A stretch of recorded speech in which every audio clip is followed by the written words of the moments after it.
Hey, welcome back to the Astrology of Things. I'm your host and certified astrologer, Sheena, and today is Sunday, February 11th, 2024, and it's 12:45 p.m.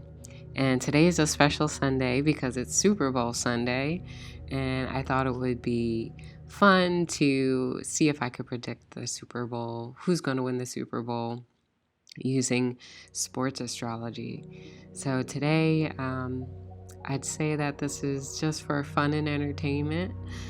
And I haven't studied sports astrology too much, um, so I'm still new to the sports astrology branch, I'd say. But anyway, we can still have some fun and see if what I've learned from the sports astrology book so far works. All right, so let's take a look. So here we're looking at the event chart. So the Super Bowl 58, it's going to be kicking off at 3:30 p.m. Pacific time out in Las Vegas, Nevada. So I am hoping to post this video before 3:30, and so I have a couple hours before that deadline. So let's get through this so I can post it. So in the Super Bowl today, we have the 49ers versus the San Francisco 49ers versus the Kansas City Chiefs. So I think the Chiefs won the Super Bowl last year, actually, and I think, if my memory is correct, they played the Ravens. And yeah, the Chiefs won. And it's interesting that the Chiefs this year, they gained a lot of popularity among women because Taylor Swift is apparently dating one of the players. I think his name is Travis Kelce. And so she must have a large pull and influence on women in sports. So that's interesting. All right, so a lot of my analysis will be done based on the guidelines and principles outlined in John Frawley's Sports Astrology book. So it's a self-published book that he's written. So the first thing that needs to happen when looking at the Super Bowl event chart is to assign the teams to a side so that we know what houses they own, and in a sense so that we know what houses are their territory, but also so that we know what planets to assign to which team. So Frawley notes that we do this based on determining who is the favored team to win and who is the underdog. So the favored team to win would own the first and 10th houses, and then the underdog would own the 7th and 4th houses. So I looked up online who is the favored team, and apparently that is the 49ers. So that's what my analysis will be based on. So based on that, the 49ers have ownership of the first house and the 10th house. And then the Chiefs, who would be considered the underdogs, they'd have ownership over the 7th and the 4th house. And this is because, well, why the 1st and 10th, and why the 7th and the 4th? So the first house is considered that favored team, right? And so the opponent is over here in the 7th, directly opposite. So this is the underdog over here in red. And then looking back at the first house, if we go 10 houses away from the first house, that's the 10th house. And in astrology in general, the 10th house is the house of our public image, our honors and successes. So that's why the 10th house is considered, in this case, an important house to be considered. And then from the perspective of the chiefs, their 10th house is the 4th house down here. Okay, so for the 49ers, based on them having ownership over the 1st and 10th houses, the planets that we want to look out for the 49ers is the sun. So the sun rules over their 1st house. And we also have Venus. So Venus is the ruler of their 10th house. So far, based on this, we can take a look and see that the sun, the 1st house ruler, is placed inside of the 7th house. And based on some of Frawley's rules, if a planet is placed inside of a cusp, then the planet is controlled by the house. So in this case, the 7th house is controlling this 1st ruler here. So that's not a good sign for the 49ers. All right. And for the Chiefs, they own over the 7th house and the 4th house. So their 7th house ruler is Saturn, which is over here in the 8th house. And their 4th ruler is Mars, which is over here in the 6th house. And I did want to note that Frawley suggests using the traditional rulership for this analysis. So technically, I shouldn't be showing Uranus in the chart, or Neptune, or Pluto, based on traditional astrology practices. But I forgot to remove them from the chart, so they're there. So here are some things to look out for in the chart analysis.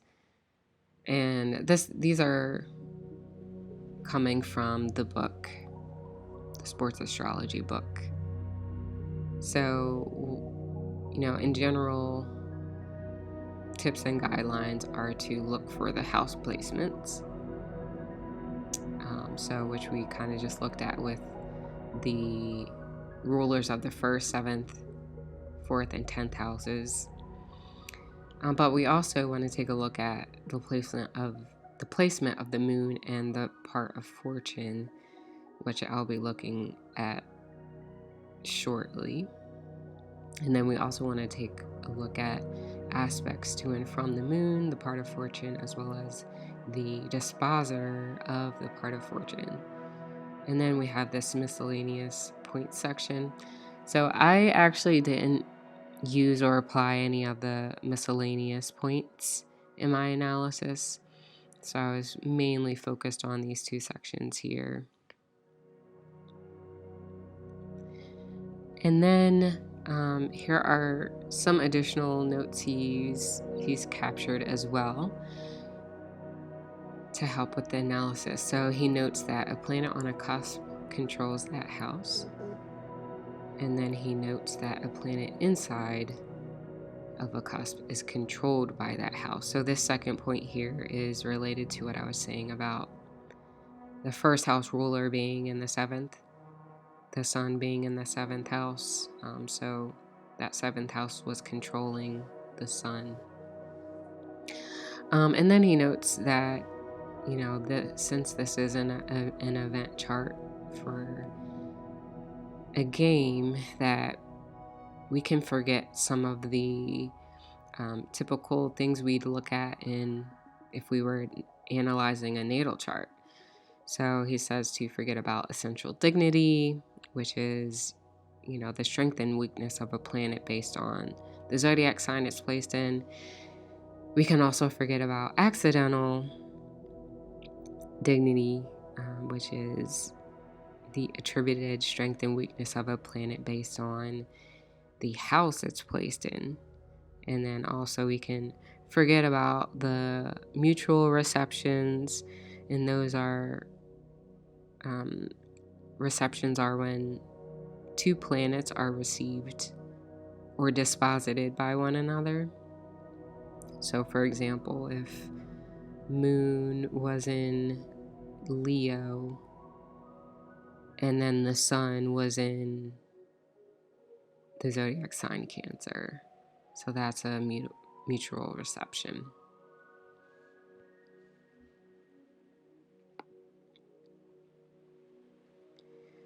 Okay, so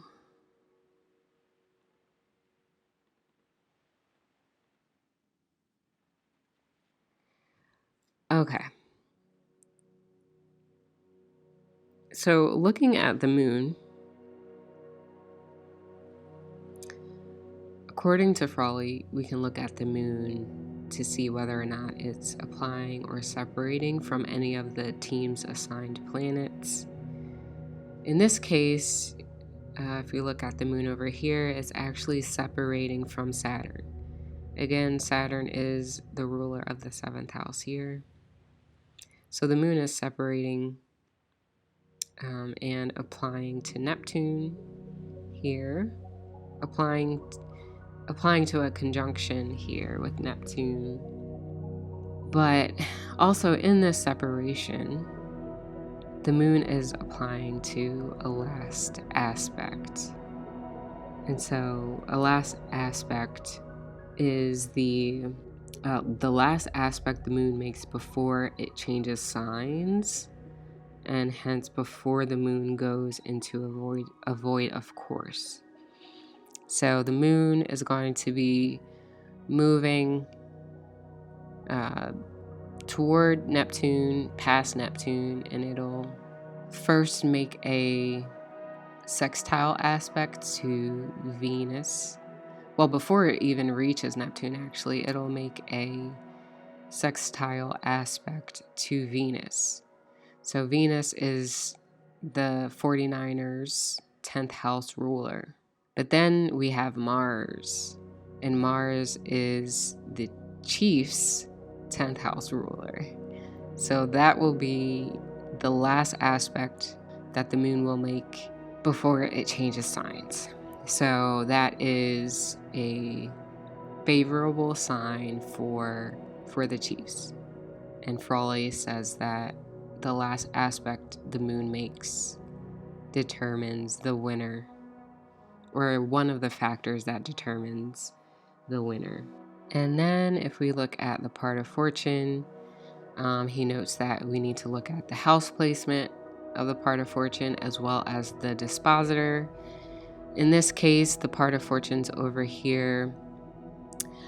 In my personal practice, I consider this part of fortune actually in the 2nd house, even though it's shown right before the cusp here. So I consider it in that 2nd house because it's in Virgo itself. And the part of fortune is disposited by Mercury. So Mercury is the ruler of Virgo. So the part of fortune is disposited by Mercury over here, and Mercury is in the 7th house along with the sun. So that's another not so good sign for the 49ers, but an even better sign for the Chiefs. So who's going to win? So based on all of that, based on, the first lord or the first ruler, which is the sun being placed in the 7th, sun's over here, based on the dispositor of the part of fortune, Mercury being in the 7th house, and then also based on the last aspect that the moon makes before it changes signs. That last aspect is made to Mars. And so based on that, I think the Chiefs are going to win. And so I look forward to the Super Bowl tonight to see if I actually get it right. And if I do, great. And if I don't, I have more studying to do on sports astrology. All right, so I hope you enjoyed this one, and I'll see you in the next one.